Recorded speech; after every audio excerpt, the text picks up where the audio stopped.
সুপ্রিয় দর্শক, এবার বুবলির উপর ক্ষেপে অপু বিশ্বাস বললেন, ডিভোর্স হয় স্বামী স্ত্রীর মধ্যে, সন্তান এবং পিতার মধ্যে কোনো ডিভোর্স হয় না। আমার সন্তানের জন্য আমি সকল কিছু করতে রাজি আছি। জানা গেছে চাঁদ রাতে শাকিব খানের বাড়িতে যাবেন অপু বিশ্বাস। এদিকে আজ সারাদিন অপু বিশ্বাসকে নিয়ে শাকিব খানকে দেখা গেছে ঘোরাঘুরি করতে। এদিকে চাঁদ রাতে শাকিব খানের বাড়িতে অপু বিশ্বাস যাবেন এবং রাত কাটাবেন শাকিব খানের বাড়িতে। এই খবরে গণমাধ্যম উত্তাল। অপু বিশ্বাস কেন শাকিব খানের বাড়িতে ঈদ করবেন? এ প্রসঙ্গে অপু বিশ্বাস বললেন, ডিভোর্স হয় স্বামী স্ত্রীর মধ্যে, তো আমার কাছে ডিভোর্সটা শুধুমাত্র তার। এদিকে শাকিব খানের বাড়িতে চাঁদ রাতে হাজির হয়েছেন চিত্রনায়িকা অপু বিশ্বাস।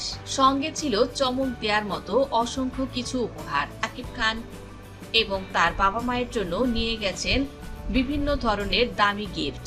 বিশেষ করে শাকিব খানের জন্য ছিল আকর্ষণীয় ও দামি পাঞ্জাবি। শাশুড়ির জন্য শাড়ি, চুড়ি এবং শ্বশুরের জন্য পাঞ্জাবি ঘড়িও কিনেছেন নায়িকা অপু বিশ্বাস। এদিকে শাকিব খানের মাও অপুর জন্য কিনেছেন লাল টুকটুকে একটি শাড়ি। সেই শাড়িটি শাকিবের হাত দিয়ে অপুর হাতে তুলে দিতে বলেন শাকিব খানের মা। আর এই বিশেষ মুহূর্তের বেশ কিছু ছবি সামাজিক গণমাধ্যমে ঘুরপাক খাচ্ছে এবং হয়ে উঠেছে ব্যাপক পরিমাণে ভাইরাল। নেটিজেনদের মধ্যে শুরু হয়েছে নানা আলোচনা ও সমালোচনা। অপু বিশ্বাসকে সঙ্গে নিয়ে করছেন ঈদের সকল কেনাকাটা। এই বিষয়গুলো দেখে শাকিব খান অপু বিশ্বাসের ভক্তরাও ভীষণ খুশি। অনেকেই বলছে, তাহলে কি পুরনো সম্পর্ক আবারও নতুন করে জোড়া লাগলো? তবে এতে কিন্তু ভীষণ উচ্ছ্বসিত শাকিব খান।